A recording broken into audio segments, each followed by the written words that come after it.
তাদের কেউ মেয়ে দেবে না। ১,৫০০ টাকা ভাতা নিয়ে যুবকরা খুশি থাকলে যুবকরা কোনোদিন ভাতার হতে পারবে না।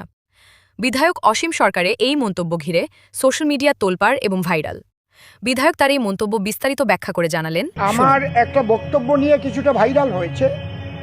সেটা হচ্ছে, আমি বলেছি মাননীয় মুখ্যমন্ত্রী শুধু ভাতার রাজনীতি করেন, কিন্তু এই যে যুবকদের ভাতা ৪১ বছর পর্যন্ত ভাতা দেওয়া হবে, কখনো তিনি বলেননি যে বিএ পাশ করলে চাকরি দেওয়া হবে।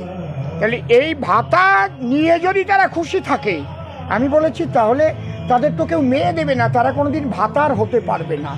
ভাতার শব্দটা হচ্ছে গ্রাম্য, যেমন ভর্তা থেকে সংস্কৃত শব্দ হচ্ছে ভর্তা, যিনি ভরণ পোষণকারী, যিনি ভাত কাপড় দিয়ে থাকেন, ইংলিশে বলে হাজব্যান্ড।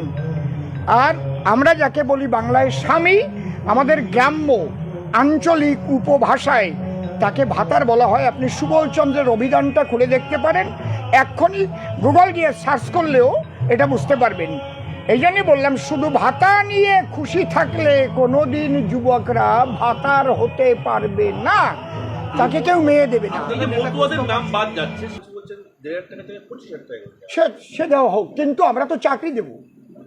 যে চাকরি পাবে সে তো আর ভাতা পাবে না। উনি তো চাকরির কথাটাই বলেনি যে বাবা তোমাদের যে কদিন চাকরি দিতে আমি না পারছি, আমি শিল্প আনছি, আমি সমস্ত জায়গায় দিয়ে তোমাদের চাকরির ব্যবস্থা করছি।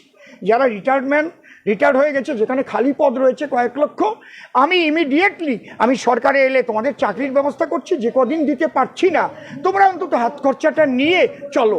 আমাদের কথাটা হচ্ছে কি, ভাতা আমরা দেব যতদিন চাকরি দিতে না পারবো। চাকরি হয়ে গেলে তো আর ভাতা দেওয়া লাগবে না, তাকে একটু বেশি করে দেবো, অসুবিধা কি?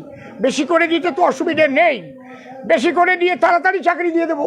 চাকরি পেলে আর তো আর ভাতার দরকার তার হবে না, চাকরির বেতন পেলেই হয়ে যাচ্ছে, আর সে ভাতারও হবে। বলছি মমতা বন্দ্যোপাধ্যায়